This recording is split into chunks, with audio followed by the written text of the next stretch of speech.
Segundo Samuel, capítulo de número 11, diz: E sucedeu, depois de um ano ter expirado, na época em que os reis saíam para a batalha, que Davi enviou Joabe e com ele seus servos e todo Israel. Eles destruíram os filhos de Amon e sitiaram Rabá.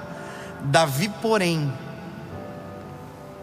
se manteve em Jerusalém. E sucedeu que ao cair da noite, que Davi se levantou da sua cama e caminhava sobre o terraço da casa do rei. Do terraço viu uma mulher se banhando, e a mulher era muito bonita ao seu olhar. É isso. Era para estar na guerra, mas estava em casa. Era para estar fazendo aquilo que todos os reis faziam. Era para estar na guerra, mas estava em casa. Eu vou ser sincero com você. O homem, e quando eu digo homem, entenda o homem e a mulher, nós somos tentados pelo aquilo que os nossos olhos contemplam. Veja, eu sei qual é o meu ponto fraco, eu sei aonde pode vacilar os meus pés, então eu sei exatamente para onde eu não devo olhar, para que o meu propósito se estabeleça e permaneça. Não se trata só de se estabelecer, mas de permanecer. As histórias, elas não são bonitas no começo, elas são lindas no final delas. Portanto, às vezes é muito mais relevante quando você termina do que quando você começa. Você não será lembrado pelos seus primeiros feitos, você será lembrado pelas suas últimas realizações. Agora, a questão é, o início de tudo, nós somos muito mais focados, obstinados do que muitas das vezes do meio para o final. Porque do meio para o final a gente sente que tudo já deu certo, que tudo já foi, já aconteceu. E deixa eu te dizer, meu lindo, já vi muita gente com um futuro brilhante, quando tudo estava dando certo, cair de lá de cima. Estava dando certo, estava dando tudo certo, mas de repente os olhos se distraíram, perdeu o propósito, perdeu a razão, perdeu o objetivo, porque ao invés de estar olhando para o alvo, olhou justamente para aquilo que destrói, para o ponto fraco. A Bíblia, ela é um livro que nos mostra os acertos, mas não nos oculta dos erros dos seus personagens. Exceto um que não erra, exceto um que é inerrante pela própria palavra, Cristo. Todos os outros personagens, não importa quem seja, não importa se é Paulo, não importa se é Pedro, não importa se é João, não importa se é Lucas, não importa quem seja, a Bíblia sempre mostrou o erro e os acertos. E o fato de ter erro não significa que deixaremos de admirar. A questão é como acontece o final. Veja, a Bíblia conta a história de um traidor, por exemplo. Veja, a Bíblia conta a história de um adúltero, como Davi. A Bíblia conta a história de homicidas. A Bíblia conta a história de grandes homens que deram grandes vacilos. E os grandes vacilos foram por conta de pequenas distrações. Distrações pequenas que geraram em abismos. Sabe, eu aprendi uma coisa, minha mãe fala muito isso. Minha mãe diz: Dave, a destruição de um grande homem não começa num grande vacilo, começa num pequeno deslize. Não começa grande, começa pequeno. Posso te falar, lindo, eu sou casado com a mesma mulher.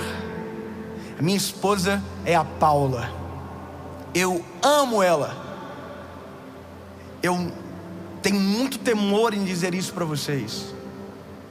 O adultério na minha vida não acontece num erro grande. Pode acontecer a partir de um pequeno deslize. Sabe qual? Um olhar. E ali é o início de uma queda. Tem gente que pensa que um erro como um adultério, que não é a minha realidade, mas de muitos, começa dentro de um quarto de motel. Começa num olhar. Começa numa conversa, às vezes no WhatsApp. Conversa muitas das vezes. Começa, sabe aonde? Às vezes num direct do Instagram. Começa numa coisinha boba. E é só disso que Satanás precisa para destruir a nossa história. De um pequeno deslize que vai gerar um grande erro para manchar tudo aquilo que Deus fez na nossa vida. E por isso que eu estou falando isso para você agora. Você não precisa disso. Você não precisa manchar a sua história. E para isso você precisa estar focado naquilo que Deus deu e tem para você. Eu sei aonde pode vacilar os meus pés, e você também sabe. Então não se permita distrair com aquilo que pode roubar de você o que Deus fez e está fazendo na sua história. Não permita que os teus olhos olhem para onde Deus não apontou o seu olhar.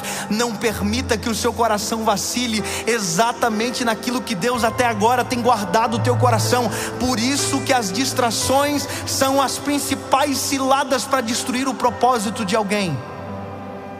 Eva, lá no jardim do Éden, não começou com a fruta na mão, começou olhando para o fruto proibido. A Bíblia diz que Satanás se fez serpente e falou para Eva: olha para aquela árvore, não é dela que Deus disse que vocês não podem comer.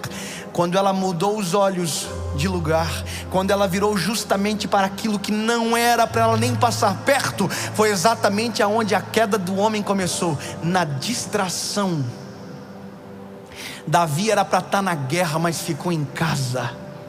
O erro de um homem começa justamente quando nós não estamos aonde Deus falou que era para nós estarmos, quando nosso coração não está aonde Deus falou que era para estar, quando nosso coração inverte o propósito que era para ser sadio e o nosso propósito se perverte em maldade. Quando a gente perde o propósito, nosso coração se escancara para as distrações da história. Não permita que nada tire você do centro da vontade de Jesus, porque a dor da queda é terrível. É muito mais fácil cair do que levantar. E nunca se esqueça, a história nossa, ela é muito curta para ser manchada. Nós precisamos cuidar muito. Eu me lembro de uma vez que um homem de Deus falou para mim, pastor Admirson, um homem da minha confiança. Ele disse para mim: David, a maior característica de um homem de Deus, isso serve para todo mundo, é ser irrepreensível. Ponto. O que é ser irrepreensível? É não ter o que falar. Não tenho o que falar. Quando não tenho o que falar, começo a inventar o que quiser, mas as invenções não prevalecem, senão a história. Sabe de uma coisa? Eu quero dizer para você, eu tenho cuidado da minha história. Não podem dizer nada sobre mim. Pode inventar, pode criar qualquer coisa, pode falar da minha teologia, pode falar mal, pode falar que a teologia é do coach, pode falar que é massagem de ego, mas nunca poderão dizer que eu desonrei a minha esposa, nunca poderão dizer que eu desonrei ao Deus que eu sirvo, não poderão dizer que eu abandonei o meu propósito do início. É o mesmo até hoje, mudou a plataforma, mas a fala ainda é a mesma, o coração ainda é o mesmo. A pergunta é: e de você, o que irão falar amanhã? Porque agora a minha história é isso, mas e amanhã? O que irão falar sobre mim? O que irão falar sobre mim amanhã? Porque o que eu fazer agora, as decisões que eu tomar agora podem destruir tudo aquilo que eu vivi até agora. O que vão falar de você amanhã, meu lindo? Qual será a história que os teus filhos irão contar de você? O que escreverão na sua lápide? Qual será a memória ao teu respeito? O que os teus amigos falarão sobre você? O que a tua esposa falará na sua partida? Ou o seu esposo na sua partida? Qual será a história que irão contar de você? Quais serão os feitos que terão relevância? Quais serão os teus feitos? Se o teu propósito for viver o propósito de Deus, poderão inventar qualquer coisa, mas a história defenderá o seu propósito e a sua existência. Até hoje tem gente que fala que o corpo de Jesus foi roubado pelos discípulos. Tem gente que justifica isso para não crer em Jesus e dizer que Ele não ressuscitou. Só que se passaram 2020 anos e nunca encontraram o corpo dele, porque tudo aquilo que ele disse, ele fez. Ele veio, morreu pelos perdidos, ressuscitou e foi nos preparar um lugar. Fala qualquer coisa, mas ele é perfeito.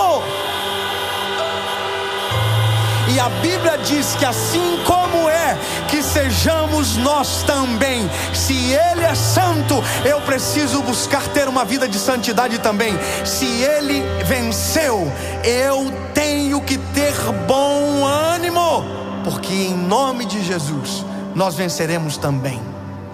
Davi ficou em casa, caiu em pecado, adulterou. Um homem, por conta do pecado dele, morreu. Eu não posso não falar que isso aconteceu, entende? Obviamente que eu também não posso esquecer que Davi caiu. E por isso que a palavra sempre tem esperança. Porque talvez agora você ouviu essa mensagem até agora e disse: então, para mim já não dá mais, porque eu já caí.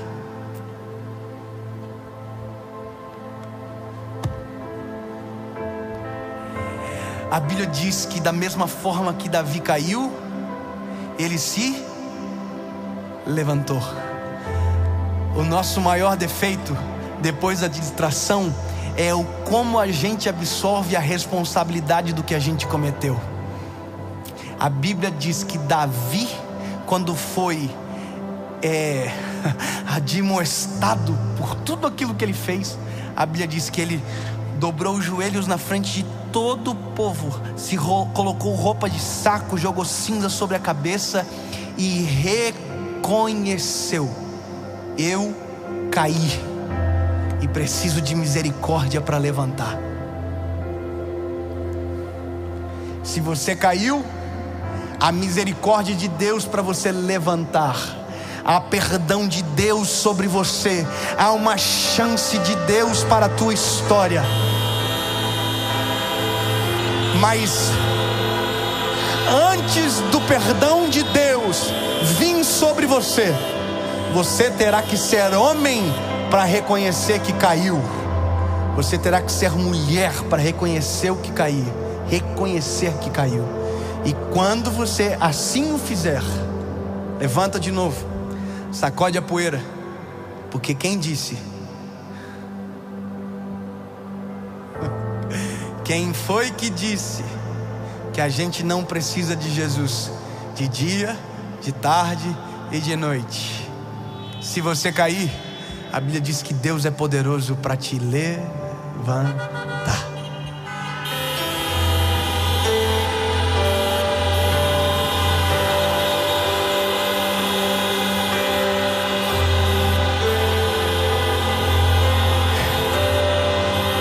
E se você está de pé, se você está de pé, cuide para que não caia, não se distraia. Olhe para o alvo, olhe para Cristo. Em nome de Jesus, Pai, no meio da tempestade, ou no final da tempestade, na bonança, ou no meio de uma crise, Tu és o nosso Deus. Nada nos rouba da Tua presença. senão a nossa distração e o pecado. Mas Jesus, em Ti há uma chance. O Teu sangue na cruz do Calvário é o selo da chance que precisávamos. Nos perdoa se cairmos, mas em nome de Jesus não permitiremos a distração. Mas se cairmos, nos levante, nos sustenta debaixo das Tuas asas, porque sabemos que este é o único lugar seguro. Nos livra das tentações. Pai nosso que estais no céu, perdoai as nossas ofensas, assim como nós perdoamos aqueles que nos têm ofendido. Livrai-nos da tentação. Faça você a tua oração agora, aonde você estiver, do seu jeito, da sua forma. E não se esqueça que no final de toda oração tem um amém. Ele ouve e te responde.